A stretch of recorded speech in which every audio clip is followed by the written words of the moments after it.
आज हम डिस्कस करेंगे data structure and algorithm subject का टॉपिक बाइनरी ट्री और बाइनरी सर्च ट्री। जैसा कि हमें पता है डेटा स्ट्रक्चर दो तरह के होते हैं, लीनियर डेटा स्ट्रक्चर और नॉन लीनियर डेटा स्ट्रक्चर। जब हम नॉन लीनियर डेटा स्ट्रक्चर की बात करते हैं तो उसमें हमारे ग्राफ और ट्री एग्जाम्पल्स हैं। अब हम देखेंगे कि ट्री क्या होता है और बाइनरी ट्री और बाइनरी सर्च ट्री क्या है। तो सबसे पहले हम इंट्रोडक्शन में देखेंगे ट्री के बारे में, हम पढ़ेंगे कि ट्री क्या होता है। ट्री एक सेट होता है एजेस का और नोड्स का, जहाँ पे सभी नोड्स कनेक्टेड रहती हैं एक दूसरे से, बट विदाउट एनी साइकिल, मतलब कोई साइकिल उसमें क्रिएट नहीं होती है। जैसा कि हम यहाँ पे एक एग्जांपल देख सकते हैं, जो A B C D E F ये सभी नोड्स हैं और जिन लिंक के थ्रू ये नोड्स कनेक्टेड हैं उसको हम बोलेंगे एजेस। तो ये नोड्स हैं, कलेक्शन है नोड्स का और एजेस का। और इस कलेक्शन में क्या है कि सभी नोड्स जो हैं वो क्या है, कनेक्टेड हैं, एक दूसरे से कनेक्टेड हैं। किसके थ्रू? थ्रू एजेस के थ्रू है और इसमें कोई साइकिल भी नहीं है। तो ये क्या है, एक ट्री है। जो मेन डिफरेंस होता है ट्री और ग्राफ के अंदर वो यही होता है कि जो ग्राफ होता है उसमें साइकिल पॉसिबल है, वो भी कलेक्शन होता है नोड्स का और एजेस का, लेकिन उसमें साइकिल पॉसिबल है। लेकिन ट्री के अंदर कोई साइकिल नहीं होनी चाहिए। साइकिल का मतलब ये है कि जैसे A B D C E F ये सारी नोड्स कनेक्टेड हैं, अगर हम बी और सी को भी कनेक्ट कर दें फॉर एग्ज़ाम्पल, तो यहाँ पे क्या हो जाएगा, ए बी सी से हम वापस से ए पे जा सकते हैं। तो ये क्या हो गया, एक फॉर्म हो गई, साइकिल फॉर्म हो गई।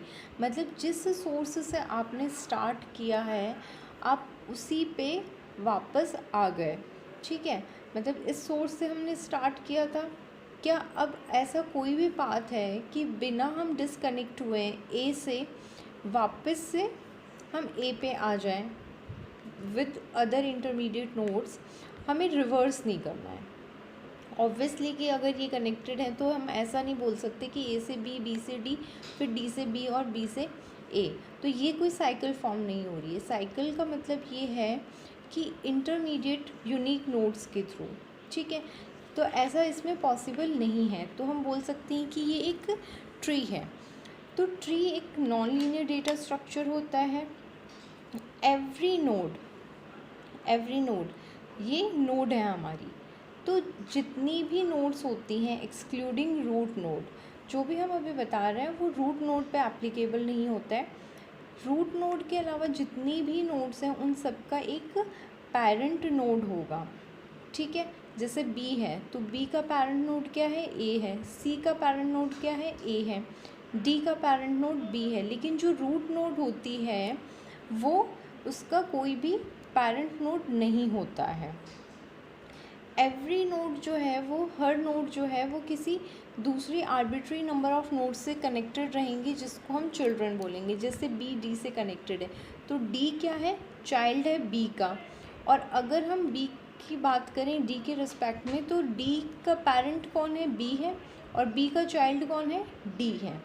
तो ये जो नोड्स हैं, जैसे सी के चाइल्ड है ई और एफ, तो ये सारे जो नोड्स हैं वो चाइल्ड्स हैं और जिससे डायरेक्टली ये एग्जैक्टली जो डायरेक्टेड हो रहे हैं, जिस एज से डायरेक्टेड होके आ रहे हैं वो हमारी पेरेंट नोड होती है। उसके अलावा जिन नोड्स के कोई भी चाइल्ड नहीं होते उनको हम बोलते हैं लीफ नोड या एक्सटर्नल नोड। जैसे कि डी ई और एफ है, इन तीनों नोड्स के एक भी चिल्ड्रन नहीं है तो इसको हम बोलेंगे लीफ नोड या फिर एक्सटर्नल नोड विच आर, और ऐसी नोड्स जो लीफ नोड नहीं है उनको हम बोलेंगे इंटरनल नोड या नॉन लीफ नोड। अगर कोई भी नोड है वो सेम पेरेंट्स हैं तो उसको हम सिबलिंग्स बोलेंगे। जैसे बी और सी का पेरेंट कौन है, ए है, सेम पेरेंट है, तो बी और सी क्या हो गए, सिबलिंग्स हो गए। ऐसे ही ई और एफ है, तो ई और एफ का जो पेरेंट है वो सेम है, तो ई और एफ क्या हो गए, सिबलिंग्स हो गए। तो ये बेसिक ट्री की टर्मिनोलॉजी थी कि ट्री क्या होता है और किस तरह से फॉर्म होता है ट्री। ये बेसिक टर्मिनोलॉजी है। अब हम इसके एडवांटेज देखते हैं कि ट्री के क्या एडवांटेज हैं। ट्री जो है वो एक स्ट्रक्चरल रिलेशनशिप को शो करता है डेटा के अंदर, ठीक है।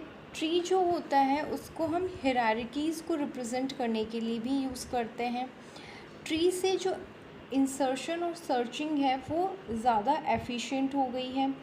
ट्री जो है वो बहुत ज़्यादा फ्लेक्सिबल, जो डेटा होता है उसमें फ्लेक्सिबल होता है। दैट मीन्स कि हम किसी भी सब ट्री जो होती हैं इनको मूव करवा सकते हैं। जैसे ये पूरा ट्री है, अब अगर हम बी और डी की बात करें तो ये एक सब ट्री है, सी ई एफ की बात करें तो ये एक सब ट्री है। तो जो सब ट्रीज़ हैं उनका जो मूवमेंट है वो विद मिनिमम एफर्ट हम परफॉर्म कर सकते हैं। अब हम देखेंगे कि बाइनरी ट्री क्या होता है। तो बाइनरी ट्री एक ऐसा ट्री है जिसमें ज़ीरो और मोर नोड हो सकती हैं, जहाँ पे हर नॉन लीफ नोड जो है उस पर मैक्सिमम 2 चाइल्ड हो सकते हैं। दैट मीन्स कि ये एक बाइनरी ट्री है। कैसे पता चलेगा? ये एक ट्री है सबसे पहले, हाँ। उसके बाद में क्या इसमें ज़ीरो और ज़ीरो से ज़्यादा नोड्स हो सकती हैं। दैट मीन्स कि सिंगल नोड है 2 3 4 5 6, यहाँ पे 6 नोड्स हैं। और हर नॉन लीफ नोड की बात कर रहे हैं हम। नॉन लीफ मतलब बी और सी और ए, डी ई और एफ क्या है, हमारी लीफ नोड्स हैं। तो हर नॉन लीफ नोड जो है उस पर एटमोस्ट 2 चाइल्ड नोड्स हो सकती हैं। दैट मीन्स कि ये जो पर्टिकुलर नोड है इसके मैक्सिमम कितने चिल्ड्रन हो सकते हैं? एटमोस्ट 2 चाइल्ड नोड्स हो सकते हैं। मतलब बी के 2 चाइल्ड नोड हो सकते हैं, या तो 0 हो सकते हैं, 1 हो सकता है, 2 भी हो सकता है। जैसे यहाँ पे मिनिमम 1 है, अगर 0 है तो मतलब वो लीफ नोड हो जाएगा। जैसे इस पर्टिकुलर नोड के कोई भी नोड नहीं है तो ये चाइल्ड नोड नहीं है तो ये लीफ नोड हो गया। अगर इसके एक नोड है और इसके मैक्सिमम 2 नोड्स है, मतलब इसके तीसरा चाइल्ड नहीं हो सकता। तो जितनी भी नॉन लीफ नोड हैं उनके मैक्सिमम 2 चिल्ड्रन हो सकते हैं। और हर एक जो नोड होगी उस पर 3 इन्फॉर्मेशन से स्टोर होंगी। क्या क्या इन्फॉर्मेशन होगी? सबसे पहले कोई वैल्यू होगी, जैसे A B C D E F, ये सब क्या है? वैल्यू है, किसी टाइप का डेटा है। उसके अलावा एक इसके पास रेफरेंस होगा जो इसके लेफ़्ट सब ट्री को पॉइंट करेगा, और दूसरा जो रेफरेंस होगा वो किसको? राइट चाइल्ड को या राइट सब ट्री को इसके पॉइंट करेगा। सेम बी के साथ है रूल। बी पे पहले कोई डेटा होगा, उसके अलावा एक पॉइंटर होगा इसके लेफ़्ट सब ट्री को करेगा, और दूसरा जो है वो राइट सब ट्री को करेगा। इसका कोई भी राइट सब ट्री नहीं है या इसका कोई राइट चाइल्ड नहीं है तो हमने यहाँ पे लिखा है ये नल भी हो सकता है। जैसे लीफ नोड है तो उसके राइट और लेफ़्ट दोनों ही चाइल्ड नहीं होंगे तो उसके जो रेफरेंस है वो क्या होंगे? नल होंगे, उस पर सिर्फ एक वैल्यू स्टोर होगी। तो बाइनरी ट्री एक हमारा ऐसा ट्री होता है जो कलेक्शन होता है नोड्स का और एजेस का। सारी जो नोड्स हैं वो क्या है? एक दूसरे से कनेक्टेड होंगी, और जितनी भी नॉन लीफ नोड हैं उनके मैक्सिमम 2 चाइल्ड हो सकते हैं। मतलब उनके या तो 0 चाइल्ड होंगे, 1 चाइल्ड होगा, या फिर 2 चाइल्ड होगा। 2 चाइल्ड से ज़्यादा चाइल्ड नहीं हो सकते हैं। और हर एक नोड जो होगी वो इस 3 तरह के डेटा को स्टोर करके रखेगी। तो वो होता है हमारा binary tree. Binary tree empty भी हो सकता है, मतलब कि कोई नोड नहीं है। अगर एम्प्टी नहीं है तो बाइनरी ट्री में एक रूट नोड होगा, ठीक है। रूट नोड तो होगा ही, जो टॉप ऑफ द नोड होता है उसको हम रूट नोड बोलते हैं।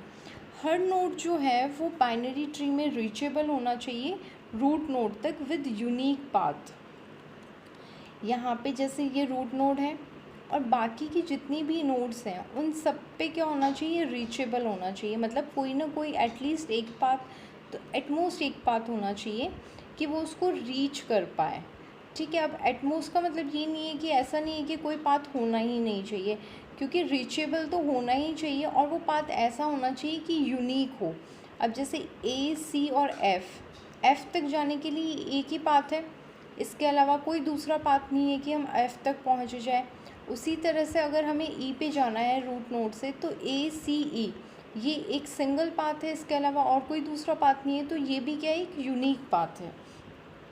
तो हर नोड जो है बाइनरी ट्री में वो रीचेबल होना चाहिए रूट नोड से विद ए यूनिक पाथ के साथ रीचेबल होना चाहिए।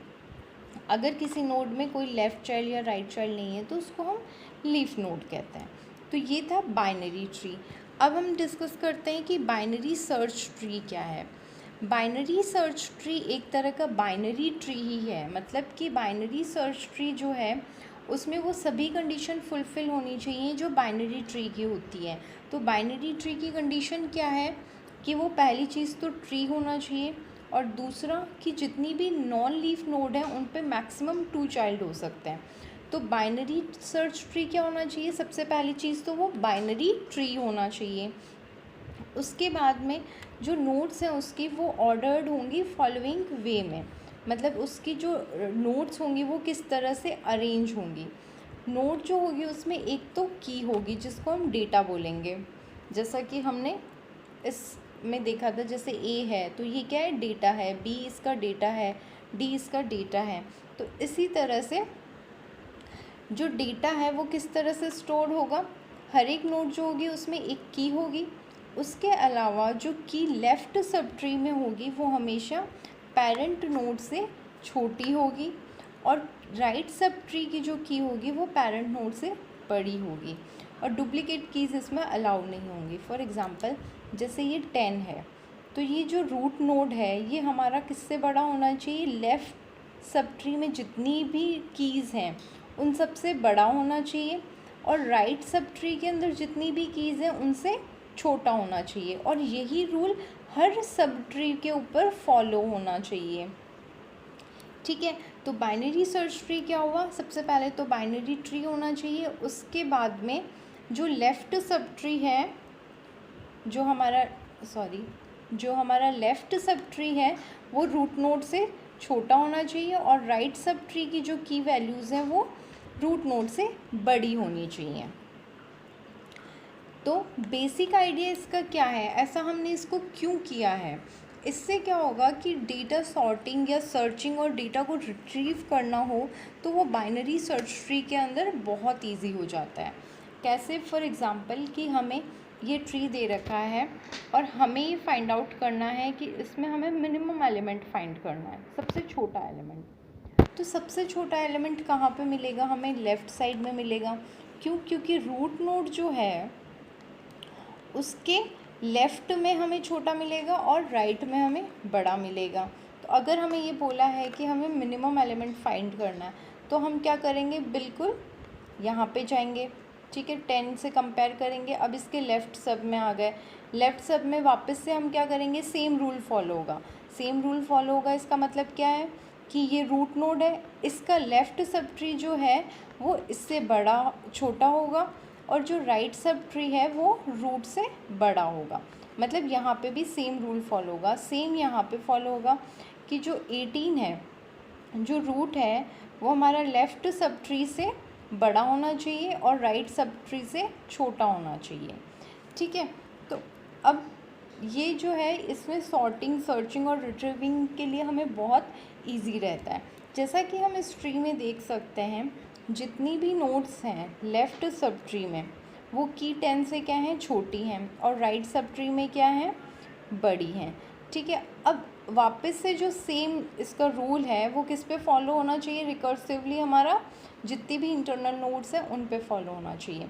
मान लो कि यहाँ पे हमारा 8 की जगह अगर 5 होता, ठीक है, अगर यहाँ पे 8 की जगह 5 होता तो क्या ये बाइनरी सर्च ट्री होता, नहीं होता। क्यों, क्योंकि यहाँ पे तो ये रूल फॉलो कर रहा है, मतलब 10 के रिस्पेक्ट में अगर देखें तो ये इस रूल को फॉलो कर रहा है कि 5 जो है वो छोटा है और वो इसके लेफ़्ट सब ट्री में है। लेकिन अगर 6 के रिस्पेक्ट में बात करें तो ये फेल हो जाएगा। इसी तरह से अगर हम यहाँ पे बोलें कि 13 है, ठीक है, तो अगर 13 है तो वो इसके रिस्पेक्ट में तो सही है कि 13 इससे बड़ा है, लेकिन इससे भी बड़ा हो गया, और इससे हमें क्या होना चाहिए, छोटा होना चाहिए, क्योंकि ये लेफ़्ट सब ट्री है। लेफ़्ट सब ट्री में जितनी भी कीज़ होंगी वो सब रूट नोड से छोटी होंगी और राइट सब ट्री में सभी जो कीज़ हैं वो रूट नोड से बड़ी होंगी। सेम रूल हम रिकर्सिवली हर सब ट्री पे अप्लाई करेंगे। तो ये था हमारा बाइनरी ट्री और binary search tree. Thank you.